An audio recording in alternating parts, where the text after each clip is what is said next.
The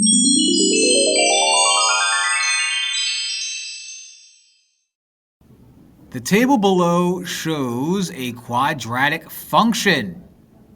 Great. Oh, find f of 6. All right, so quadratic means the rate of change or the rates of change are going to be a constant number. So I see that these go up by the same number every time. What happens over here to make it linear, or not linear, I guess? Well, we subtract.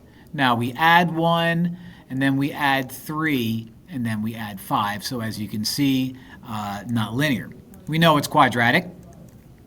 So you're going to go up 2, up 2. I need to find a way to make this pattern go all the way up to 6. So why don't I do this? Why don't I add numbers right here? 4, 5, 6.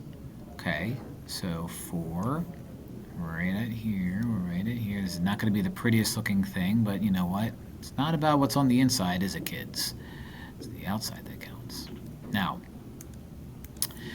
if you're going to go up by 2, that means 5 plus 2 is going to be 7.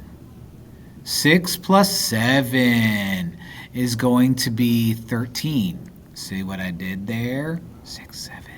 So I'm going to add 2 again, which would turn that 7 into a 9.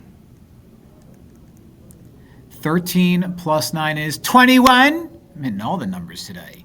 And looks like we have to go up one more time. Let's add 2 to make that 9 become an 11. And 21 plus 11 is 32. So f of 6 is 32. Fun, fun.